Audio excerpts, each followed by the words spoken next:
Rob Shaul, welcome to the show. Well, thank you, Brett. Good morning. So you own a company, founded a company called Mountain Tactical Institute back in 2007. Originally was a mountain athlete, but it's now called Mountain Tactical Institute. I'm curious, before we get into talking about MTI, what was your background before that? What prompted you to start Mountain Athlete? Lifelong gym rat on the fitness side. Went to the Coast Guard Academy. Was in the Coast Guard for 5 years after school and military. And then went and got my master's degree, actually in political science as my education. And then I moved back to Wyoming and started a company and did that for 10 years and decided to sell that and wanted to do something else. And I just one of those guys who kind of would go to the gym and train, and pretty much other people would see me train and want to start training with me. And I was just in a small town in Wyoming, a little bit south of Jackson here where I grew up. Just training in a physical therapy, like little gym. Was the only thing we had in this town. Pretty much a universal machine, a few free weights, some dumbbells. And the lady who owned that said, "Hey, I want you to start coaching for me." And I kind of started doing that. And one thing led the other, and it just kind of worked out where I wanted to go ahead and transition into coaching. And that's kind of what got me there. Jackson, where the town I was in, was a little bit too small for what I wanted to do. And so Jackson is a really interesting place. And I started a company called Mountain Athlete. I wanted to come up here and work with some of the athletes up here, specifically mountain guides.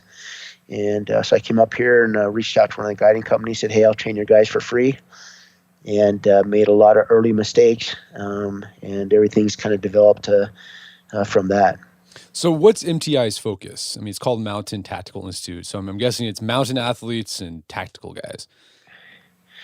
Yeah, kind of our company mission is to improve mountain and tactical mission performance and keep these types of athletes safe. So that's really our focus. We, for years, had primarily emphasized fitness programming and fitness training.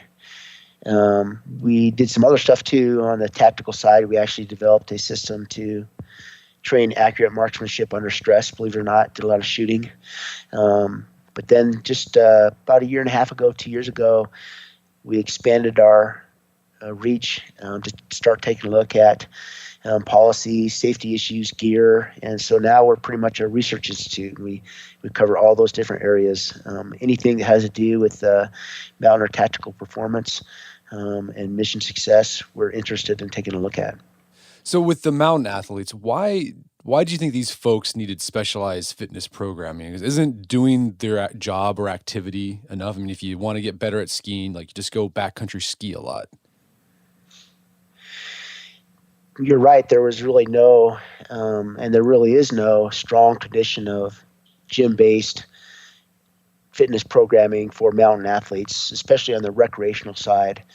Now the high-level athletes do this type of stuff, the high-level rock climbers and obviously the alpine race skiers, U.S. ski team, those types of folks do a lot of gym-based programming. But for even the backcountry skiers or the alpinists, there was really no strong tradition of that.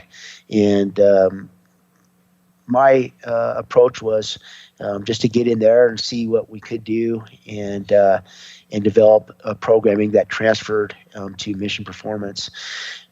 I think that as more and more athletes started doing these sports, we saw a couple things. First, because of the X Games and Free Ski World Tour, there was a little bit more money and emphasis and media attention on some of these sports. And what that did was it started attracting a higher level of athlete. Here in Jackson, it's pretty amazing how many collegiate Division I athletes come into the gym to train, and they're here, ski bumming or trying to develop their alpine mountain athlete type resume. And so I think that the sport started attracting better athletes, and those athletes had a background in strength and conditioning, especially a lot of collegiate athletes. And then also because of the attention on the media side, The competition for attention and what people were doing on the outside just kept on increasing and increasing. So all those different factors have worked together. I'll be the first to admit that it's still not strong in these communities. That's one of the things that we've always kind of struggled with, and I've kind of got away from trying to convince people how on the mountainside how proper programming will improve their performance. We've just been doing it too long. Now we just do it and let our athletes speak for us, and we've had some really great success with some athletes. So your initial programming was geared towards mountain athletes, rock climbers, skiers, things like that. How did your programming come to the attention of military members, and how did that transition into tactical or military athlete? Yeah, 2008, 2009, I remember we would just put our sessions up online, and I remember just getting emails from guys downrange in Iraq and Afghanistan mad at me because I hadn't got the session up for that day online yet. Of course, they were ahead of us or behind us on, and it just started building and building. And especially on the Afghanistan side, we had military units who were deploying to really mountainous regions at altitude, and their patrol mission set included a lot of up and down hiking under load, and they just were getting there unfit for it. And so our work on the mountainside, we had guys reach out to us to start developing programming to get guys ready, and we developed a program we called the Afghanistan Pre-Deployment Training Program, which we gave away. And we gave that away to thousands of guys. We had battalion commanders deploy it with their entire battalions, lots of individual guys, lots of platoon leaders and squad leaders and up and down the chain. And it was just a program we developed from what we'd learned working here on the mountainside on how to get athletes ready in a gym-based setting where they don't have a mountain outside. If you're in Fort Campbell, Kentucky, or Fort Bragg, North Carolina, you can't go hike up and down a mountain. But to kind of use what they had, really basic equipment, and do the best we could to get them ready to go downrange. So that's kind of what got us our start. So, I mean, like, what do you think is lacking in the default physical training in the armed services currently, where you had guys in Afghanistan and Iraq saying, I'm going to go to this outside source to get my physical training in? Really just knowledge. Just how do you train to climb up and down, mountains because guys would deploy and get downrange, and the next day they'd be out on patrol. So how do you train for that? And the traditional, we were coming along. CrossFit had a huge impact on military guys, also greater than us, and so guys would do CrossFit, or they would do typical military PT, which is running, push-ups, and sit-ups, and find they got downrange and they just weren't performing well when they did their patrols. So that kind of led to them seeking us out. Just in that aspect of that, it was just a knowledge of how you program and train for that. And that kind of got us going on this idea of working with the different sports that we work with, and then with these different mission sets on the tactical side. It helped us get more and more focused on designing sport-specific or event-specific or mission-specific programming, fitness programming, for whatever that mission is going to be. So we went from designing a general training program for mountain athletes to designing a season-specific program for lift-assisted alpine skiing, designing a really mission-specific programming for one of our athletes who attempted to climb and ski a major peak in the Wrangell Mountains up in Alaska. So what we found is that as we started doing more and more programming, our stuff got more and more specific, from a general training program for mountain athletes, all-around mountain athletes, to a season-specific programming for something like lift-assisted skiing, to a really specific program for an athlete who's going to do a backcountry major ski mountaineering expedition, a single 24-hour push for a peak in the Wrangell Mountains in Alaska. And all those different types of programming from the fitness perspective are different. And what we've developed is a methodology on how to identify the fitness demands of the sport, of a season, of a specific event, work backward from those demands, identify the fitness programming which trains those demands and gets an athlete ready sport specifically for that event or mission or sport or whatever it is. So our currency in terms of the athletes that we work with is that methodology, how we put all that stuff together to develop programming that really transfers outside the gym to mission-specific performance. Okay, and we'll talk a little bit about what your programming looks like in a bit here. But let's talk about military athlete a bit. So, as the number of requests you were getting from mission-specific and more tactical-specific programming increased, you started military athlete. Let's say, I'm sure there's plenty of listeners who are listening to the show right now and they're thinking of joining the military or they want to get selected for special forces. Based on your experience with working with thousands of different of individuals in the military world, what are the most important things that listener should know in order to prepare for the physical training portion of that? Not to assume that just being fit in one area will make you fit for what you're going to face at boot camp or at special forces selection or whatever. What we say is that the further you are away from the event, the more general your programming can be. And as you get closer, the more specific it should be. So, for example, guys who do a lot of CrossFit can't assume that because they're smoking these 3 to 5 minute super intense gym-based exercises or events in a CrossFit that's going to transfer over to being able to rock 12 miles with 45 pounds, in 3 hours at the end of a long 10-hour day of getting smoked by the cadre. So there's just the idea is to focus on or identify kind of what you're going to be facing and then train for that. And just understand that not all programming transfers well, and identify the programming that transfers well or the preparation that'll transfer well to the event. That's great. And I've also noticed on your site too that you've also expanded into creating programming for law enforcement officers and fire and rescue professionals and first responders. And I guess there was a need for that. I mean, you had a blog post where you talked about the number of first responders who are out of shape, like not just like they can't run very far, like they're obese or whatever. Do you have any statistics about the number of out of shape first responders in the U.S. out there? Not to that level. We do know that, for example, in 2015, the number one cause of firefighter deaths was cardiac arrest, which is just heart attacks. And that's consistently the issue. What we kind of happened was we had many military guys were moving they get out of the service and they would go to the first responder world, especially on the law enforcement side.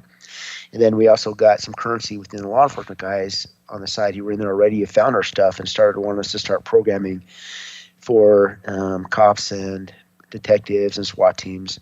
And the programming is different than the military stuff. But amongst the first responder community in general, there is not a strong fitness culture. One of the things the military has that many, or the vast majority of first responder units doesn't have, is an annual high jeopardy fitness assessment. High jeopardy means you don't do well, you can lose your job. All the academies, for the fire academies or the law enforcement academies, they have entry-level gate fitness assessments, and fitness is a big part of the academy. But once guys and women, I guess, get out of the academy, they go into their units or their departments. There's no more, for most units, there's no more fitness assessments. Or if there is a fitness assessment, it doesn't have high jeopardy, or the standards are so low that it's a joke. And so what we've kind of found is that we've actually studied, we set some researchers just to study the fitness culture at a fire department in a mid-sized city in the Midwest. And we developed, I sent a PhD and another researcher, and that was one of the things we wanted to take a look at is, can we develop a fitness culture assessment? So we took a look at, individual interviews. We interviewed the command. We kind of observed to see how much guys were training. At this department, every station had kind of a tiny little fitness room where they had some, dumbbells and plenty of stuff to train. Equipment's never a reason, but this department, there was actually a requirement that the firefighters train every day they were on duty, and they had to sign something, or their department or their station captain had to sign something to verify they did it. And there were some integrity issues. Guys were signing and they weren't training. It was just part of this kind of culture. Certainly there were guys at this department who were very fit, but many of them were fit not for work, but for their sport. So there were some triathletes who just did endurance stuff, and some powerlifters who just did heavy lifting. You can kind of see how that works. But so what we found was there's a lacking kind of programming to train for their work, their job, their profession, and then also just a pretty poor culture. We actually took a look at the articles that we wrote last year in 2016 and identified which ones were the most read, and the one that was the most read was I wrote an article was titled, First Responders, How Come You Tolerate Unfit Police and Firefighters?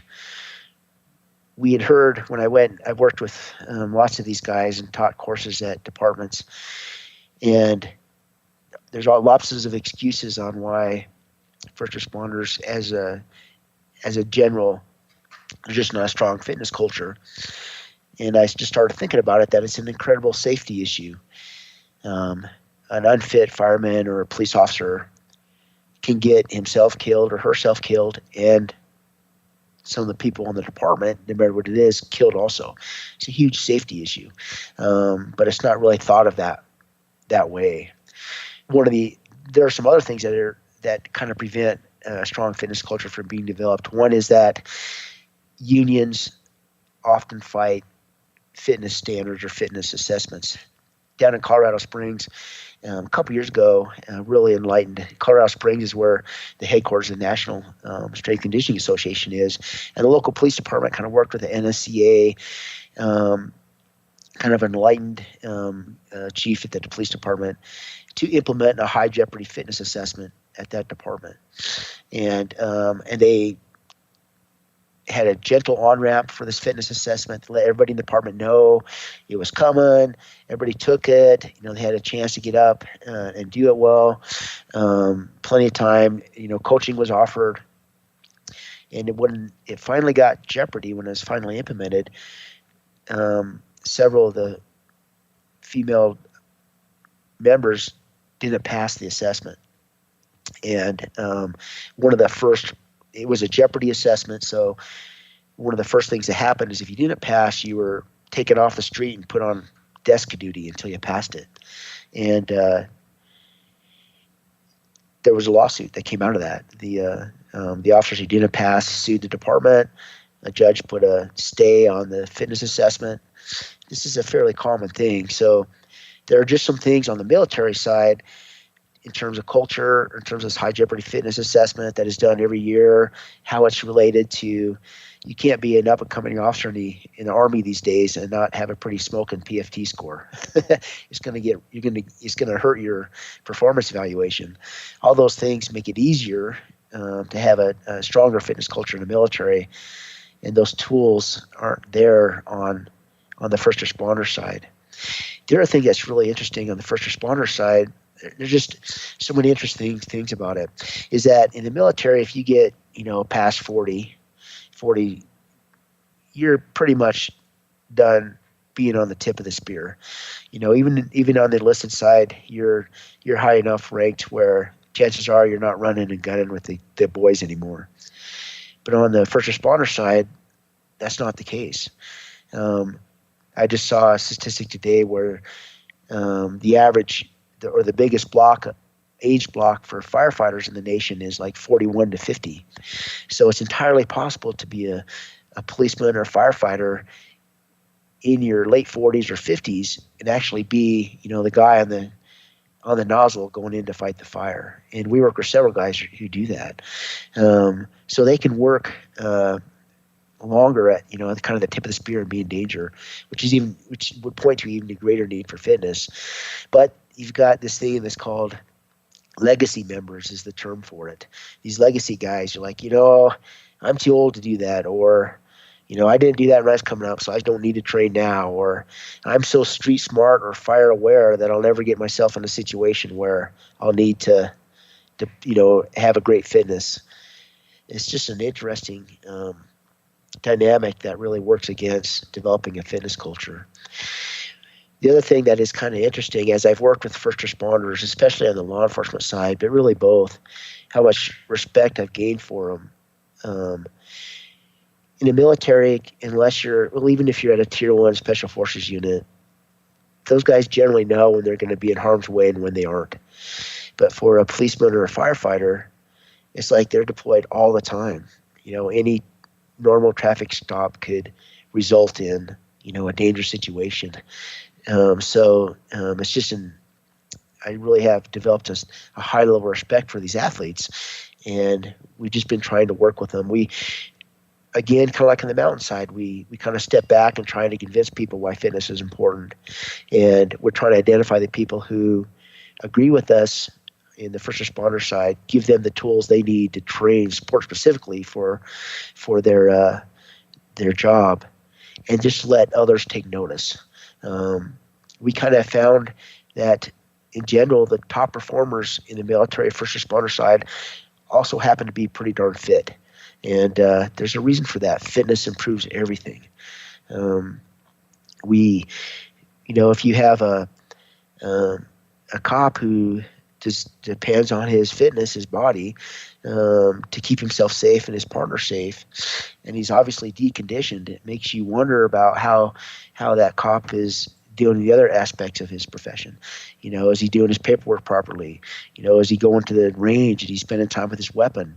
Is he reading the latest on case studies? I mean, what we've kind of found in general is that, and this is across all the communities that we work with, the guys who are the athletes, men and women who come in and train with us or follow our programming, are also the top levels of the other elements of their profession. So fitness trains everything. Here in Jackson, the guides, the mountain guides, professional mountain guides who spend the most time with us are the most experienced, highest level mountain guides. The young guides aren't in there training with us. It's the older guys who know the most who are in there training with us. They've come to realize the importance of fitness and how they want to be professional about that element of their job, just like everything else. Well, I think it's interesting. As you've been talking, you've been referring to police officers, military guys, firefighters as athletes, and I think that that's a big thing you hit on your site. And with what you do is you want first responders and military folks in the military to think of themselves as professional athletes or tactical athletes. Why do you think it's important that they have that mindset and think of themselves that way?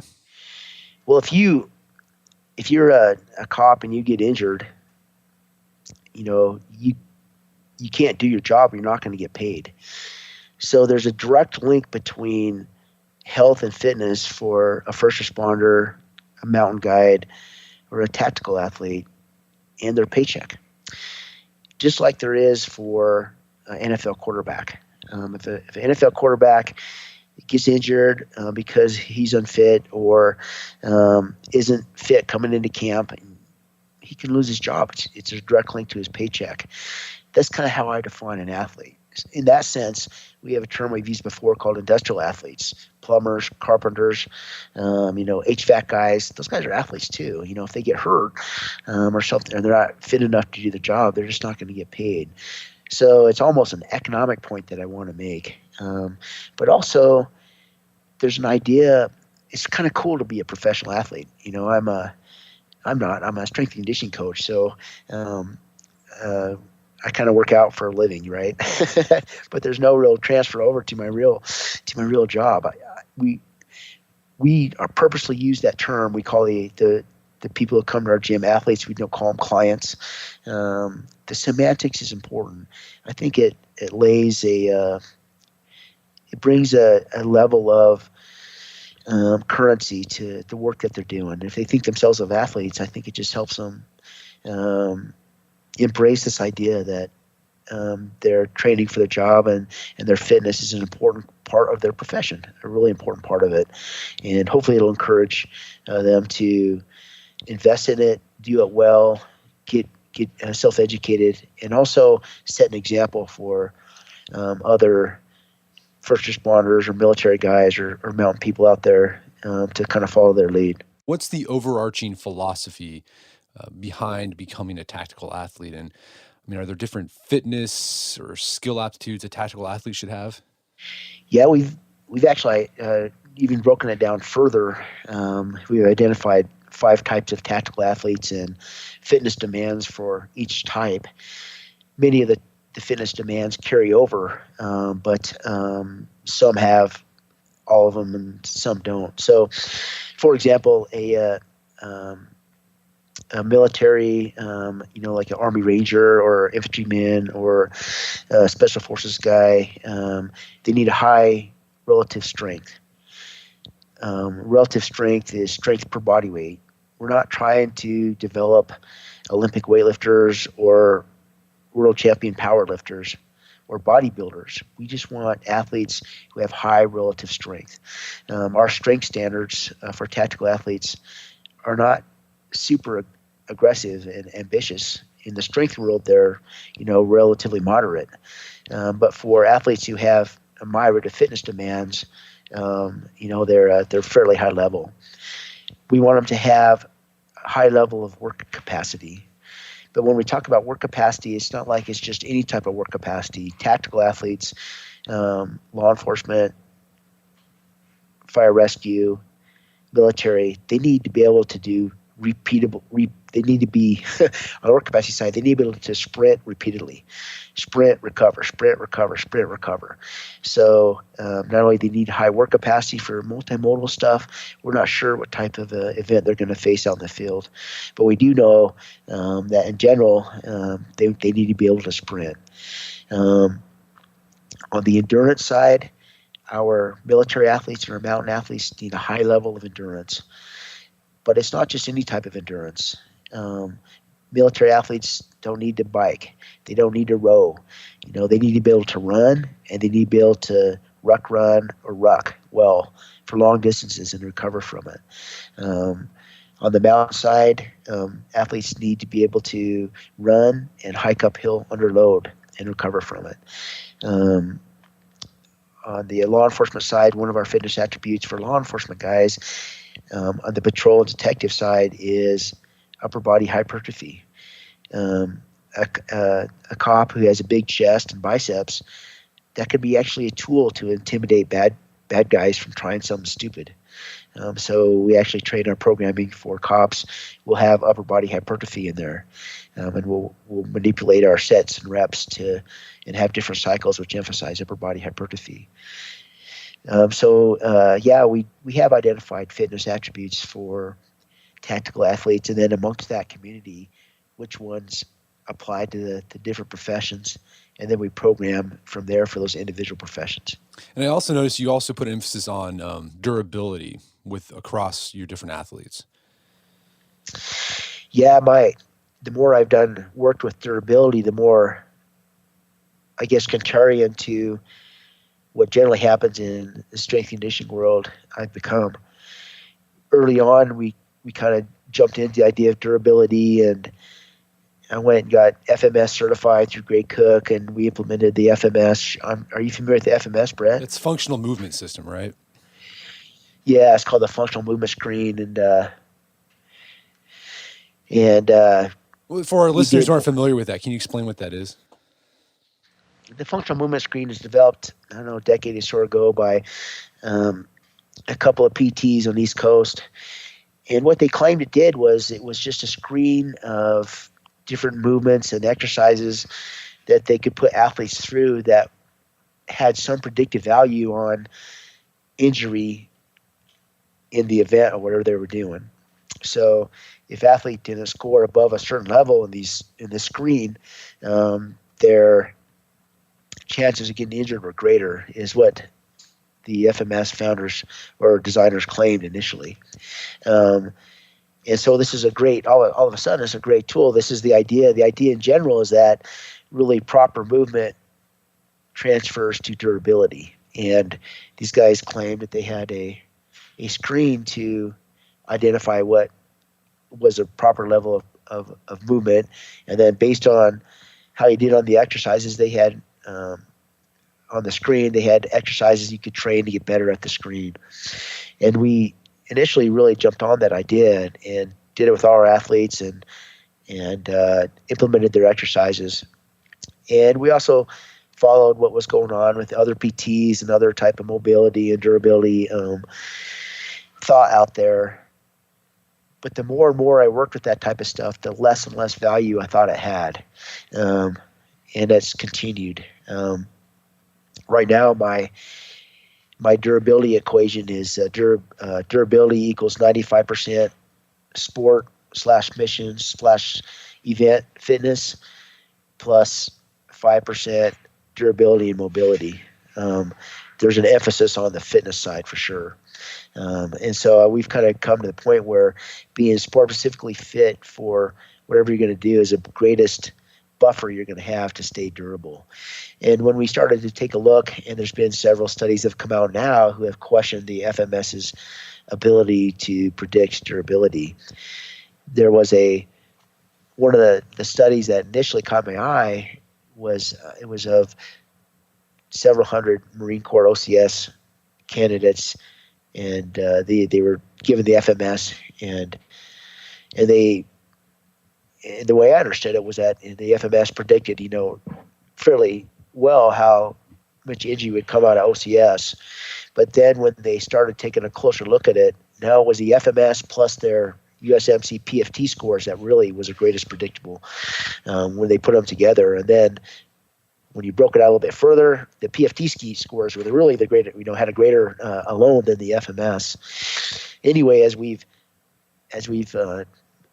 moved down and become and had more experience programming for athletes, we've identified the idea that we really want to make guys durable, but a huge part of that is get them sport specifically fit for their event. In this world of strength and conditioning, and I'm sure you've seen this in the interviews and stuff that you've done, I guess everything works and nothing works forever. And when I first started programming and designing, I was so righteous about so many things. I'm never going to do this, I'm never going to do that, or that's, and the more I've done it, the less righteous I've become in general. But also the more skeptical I've become of single bullets that seem to just do more than, or just too good to be true, I guess.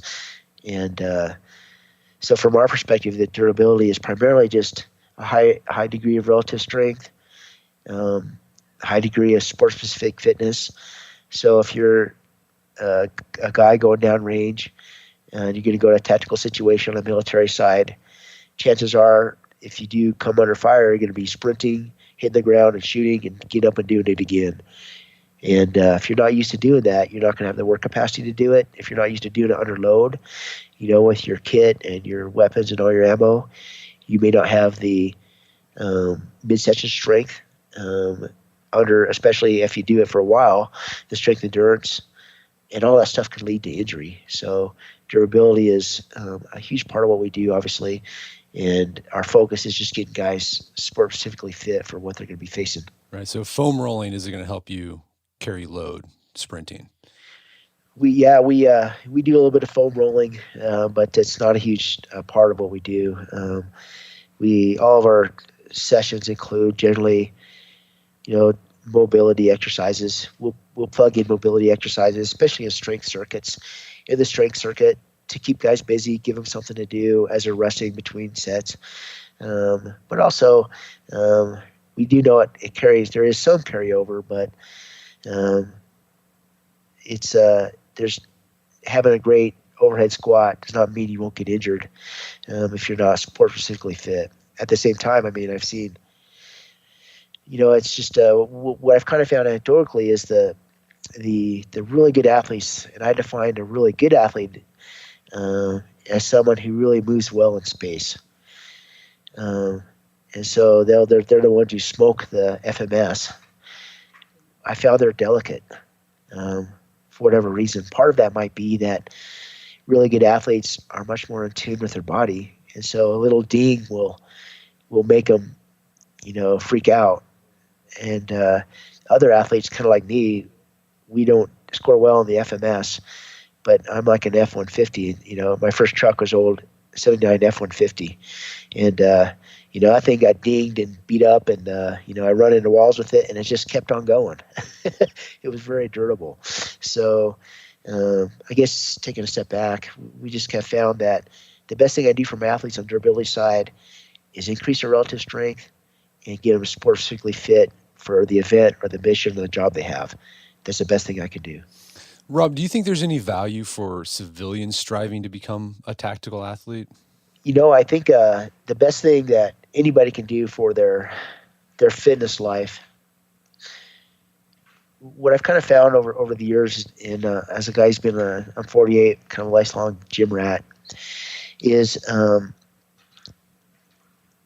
if you do your own programming, no matter what it is, you end up doing what you're good at or what you've always done. It's really easy to get into a rut. And so if you're a civilian and you have an office job, you really don't have a job that demands a certain level of fitness. What I recommend is, and there seems to be this path for civilians, they kind of get in the gym, they come in, or whatever fitness perspective they do, especially if they don't have a collegiate athlete background, it may be a high school athlete. They'll get out of, they'll go to college, they'll play intramurals or whatever, and then they'll get to their work life, and they'll end up doing aerobics or maybe getting endurance stuff. And then CrossFit or something similar will get them back in the gym, and they'll kind of be all excited about that for a while. And it seemed the evolution of the sport of fitness, which is pretty much what CrossFit is now athletes will take that fitness and they'll start doing stuff outside. And it seems their first stepping stone will be a Tough Mudder or Spartan Sprint race, or maybe a Go Ruck event, one of these kind of manufactured artificial outdoor events. They're definitely physically challenging, but are still artificial. What I kind of find is my prediction for the next step is athletes on the civilian side. We're kind of seeing this now, going ahead and saying, okay, I've kind of done a Tough Mudder event or whatever. Now I want to go on my own and do a rim to rim, push of the Grand Canyon, or I want to come and hike the Bridger Teton Wilderness Highline Trail, 50 miles in a week, backpack, or I want to go climb Rainier or Denali, or I want to get into rock climbing. So what is kind of interesting from a fitness perspective is all those different things you're doing outside the gym. If you're programming and training for those specifically in the gym, it keeps your gym life kind of really, there's just a lot of variety that you're going to be doing. And it'll keep you in the gym where, if you're just going to do the same thing all the time or train for appearance, really, it can get so stale so fast. But training for outside events, it just opens up a whole new incredible world to you, not only for the events, but also for your gym life. Certainly that's been my experience, and the athletes around the world who follow our stuff, they kind of fall into that. It's interesting how, people have been following our stuff for years. Are like, I did this, I went and climbed Rainier, I just did a Go Ruck. I'm going to go do a 3-gun, shooting contest. And, this summer I'm looking at a 50-mile ultra race. And they're able to use our programming for all those types of events. And you can imagine their gym life. It's so much variety. It's so interesting. Right. So, yeah, I guess having that mindset as a professional athlete, tactical athlete, as someone you're training to do the thing you like to do outside the gym, that can really help civilians out a lot. Yeah, especially when their programming or training starts getting stale. Having something outside to train for can really enhance their training life. So let's talk about more specifically the what programming looks like at MTI. I mean, your workouts, I've seen a few of them. They look CrossFit like, but it's not really CrossFit. 'Cause you're doing Olympic lifts, you're doing sandbags, things like that, sprints. Um, what do you think the difference between what you do at MTI and what you might see at a CrossFit workout? What is interesting about our programming is, in general, the sessions, every session has a certain goal. And so it's been a long time since I've taken a look at and within the CrossFit world, there's, all the different gyms have different approaches. CrossFit is known primarily for their work capacity, short, hard work capacity events. And we deploy some of that similar programming in our stuff. But every session will have a different training objective. And right now, in general, we have 4 or 5 different training objectives. One is just relative strength. Another is work capacity, which I spoke of a little bit before. Another is chassis integrity, which is our approach to midsection strength training, midsection strength and strength endurance. On the tactical side, we have something called TAC-SEPA, which stands for Tactical Speed, Explosive Power, and Agility. And then for both the tactical and mountain side, we have endurance programming that we do. And then on the mountain side, we have climbing programming. So as part of our general programming for mountain athletes, 1 or 2 times a week, we've got them in a rock gym, doing intervals on a system board or bouldering problems or something like that. So it's difficult to look at one of our individual specific training sessions and say, this is what we do all the time. But in general, every session will have a training objective. What is the main difference between us, I guess, as CrossFit is we're training for outside performance, and so that is what gives us the liberty, really, to take and have these different focuses for the training sessions. The other areas that we probably do a lot more endurance than they do in the typical CrossFit side. And when I say endurance, we're not into we do some long running and some long rucking, some long endurance. I believe you have to go long to train long to go long, and so that's a big part. I guess it's kind of hard to take a one session snapshot and say that's what we do. And perhaps that's the biggest difference between us and CrossFit is a lot of times you can take one session of a typical CrossFit workout and everything is going to be fairly similar. It's not the case with us. It's much different for us. Well, let's take a look at with the strength side. I mean, what are you guys doing? Is it body weight stuff, lifting weights? What kind of thing do we see on developing that relative body weight strength? Yeah, we do. We've developed actually 5 or 6 different strength progressions over the years that we use to develop relative strength. And most of those are barbell based. But when I say strength progression, for example, the 5-3-1, which is a popular, 5-5-5 is a popular strength progressions. We've developed our own strength progression. So we use barbell strength. We use everything from 1 RM and then broken down from that percentage-based progression based on 1 RMs. We use something we call Big 24, where we'll have an athlete work up to a 3 RM and then do a progression based on a 3 RM. We have a progression we call 3-5-7, where we'll deploy a 1 RM, a percentage-based effort based on that 1 RM in the same session, and then also have, right after that, a hard body weight-based work capacity effort, 3 to 7 minutes long, which complements the strength work that was done previously. Complements meaning deploys the same movements and movement patterns and muscles. And the idea is to elicit some of that hormonal flush that they kind of get out of a CrossFit to enhance the strength work. Sometimes we'll take and we'll step out of barbell work to do body weight focused cycle of strength training, primarily just to unload for a while. When I say relative strength, I mean strength per body weight. That doesn't mean body weight strength. For example, our strength standard for tactical athletes is 1.5 body weight bench press and front squat. So if I weigh 150 pounds, I want to be able to front squat and bench press 225. That's one of our strength standards for tactical athletes. So it's not like we want to be able to do, so many air squats in a certain time. That's strength endurance. We're interested in relative strength.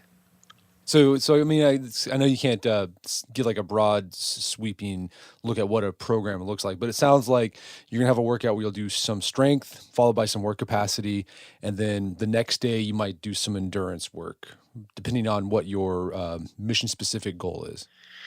Right. Either the mission specific goal or, and again, in general, the way our programming work is the further you are from the event, the more general your programming can be. And we call that general programming. We call that base programming, mountain base, military base, law enforcement base. That general programming isn't totally random. There's definitely a focus to that, and that focus is training those different attributes that we want to train. So, for example, let's say we have a guy who's going to SFAS, which is Green Beret selection, and he's got 6 months to train. Our Green Beret selection specific program, we call the ruck-based selection training program, is 8 weeks long. We want him to do that program the 8 weeks right before he goes to selection. So that's 2 months. We've got 4 months for him to do other stuff. And that other stuff is what we call our tactical base. So he'll be working on cycles that train relative strength, work capacity, endurance, tactical SEPA, and chassis integrity. So his typical week Monday he's coming in and he's doing tac SEPA, agility, and strength. Tuesday's coming in and Tuesday he's out rucking with a 45-pound pack for 6 miles. Wednesday he comes in, he does another half session of relative strength. The second half is work capacity. Thursday he's going to go out and do 800 intervals based on a 3-mile run time he did before. We're working on his speed over ground for running. Friday comes in, he does work capacity and chassis integrity, and then Saturday is another long ruck. So you can kind of see how that kind of works together. We're trying to train all those different attributes concurrently. Now, when he gets to that 8 weeks before selection, the idea of training that stuff concurrently goes out the window. We're not concerned about that anymore. We want to get that athlete sport specifically ready for special forces selection. What does that mean? It means we're going to greatly increase his rucking. He's going to do a lot more rucking. The first thing he's going to do when he gets there, he's going to have to do the APFT, the Army Physical Fitness Test, push-ups, sit-ups, 3-mile or 2-mile run. So we're going to, the first day of our plan, he's going to take the APFT, and we're going to use his scores on that APFT, that initial one, and for specific progression as he works through our plan. He's also going to get team events and just work capacity smokers at selection. Long days where they'll just come out and they'll mess with the guys, right? So we've developed work capacity events, sandbag work, dumbbell work, stuff in a vest or an IBA, individual body armor. His now his sport specific plan will train all these different attributes, get him specifically ready for special forces selection. It includes a Saturday long ruck. So he'll work up, I think, like 18 miles on Saturdays just for rucking. It's a very intense, super focused on the fitness demands at selection. It includes a taper. The last week is a taper. It's assessment based. So the athlete will come in. The first week is an assessment week. He'll do programming based on his assessment results. Week 4, we'll reassess him. We're assuming he's going to get more fit, and then we'll reset all the progressions for the last few weeks. And then the last week is a taper week. So hopefully we're sending him in to SFAS, sport specifically fit for that event, but also relatively fresh so he can hammer and get ready to hit it hard when he gets there. That sounds awesome. I'm a civilian. I don't plan on joining the Green Berets. That sounds like an awesome program. I mean, so after that, what does a maintenance program look like? Let's say you're a first responder, you're a police officer, you're in the military, you're on active duty, you've passed the test. Is there like a set maintenance program do you follow, or are you all always constantly updating that to I don't know, make it exciting, make it fresh, but also ensure that these guys are ready to do their job. Yeah, once he gets done with selection, he's going to drop back into that tactical based programming. The tactical based programming has its own, over the years,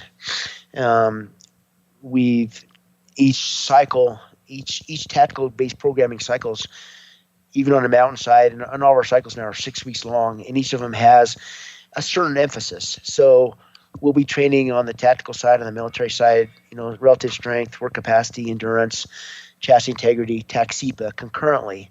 But within each cycle, we'll take a couple of those attributes and we'll place some emphasis on them. So, for example, this cycle, a base cycle, maybe there's emphasis on strength and work capacity. An unload week, the next cycle will be emphasis on chassis integrity and tactical agility. An unload week, the next emphasis will be on endurance. So the athlete is still training all those different fitness attributes, but each cycle has a little bit of emphasis to get that athlete better in that attribute.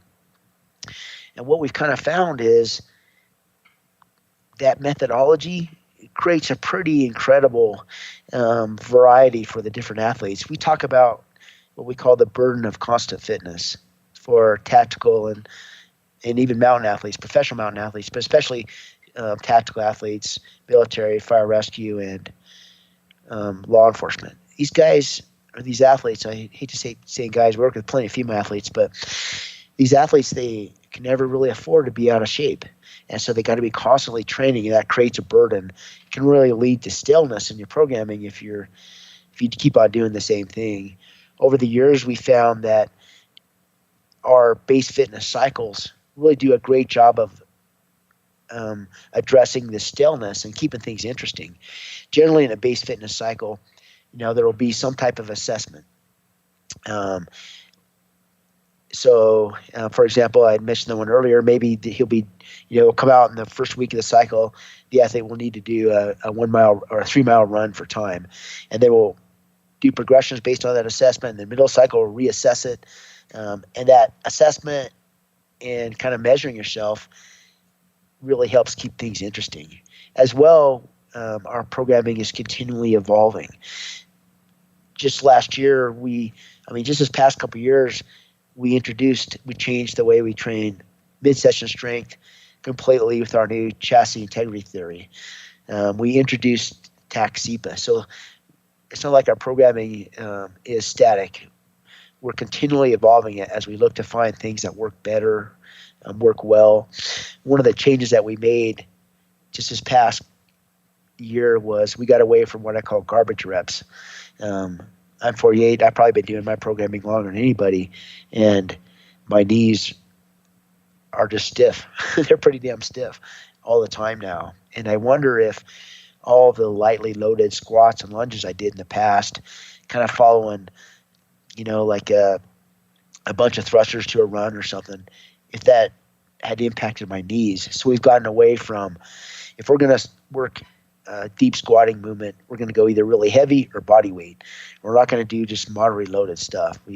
So our programming, I guess, what I'm trying to impart is that we're always evaluating what we're doing, trying to do it better, thinking about mission performance, long-term longevity for the athletes, mission durability, all those types of things. And if you're doing your job well, no matter what your profession is, you're always looking to continuously improve. And with that continuous improvement, from the athlete's perspective, is this programming that hopefully is getting them ready for their job, but also is really interesting and intriguing to do. And hopefully keeping them interested in their programming and their training and making them fit for their jobs. Awesome. Well, Rob, this has been a great conversation. Where can people go to learn more about what you do at MTI and find out more about signing up for some of your programs you have available? Yeah, just our website, just mtntactical.com, and everything's right there. Well, Rob Shaul, thanks so much for your time. It's been a pleasure. Thank you so much, Brett. My guest today was Rob Shaul. He's the founder and president of the Mountain Tactical Institute. You can find more information about the programming they do there at Mountain Tactical Institute by going to mtntactical.com. Also, check out our show notes at aom.is/tacticalathlete, where you can find links to resources where you can delve deeper into this topic.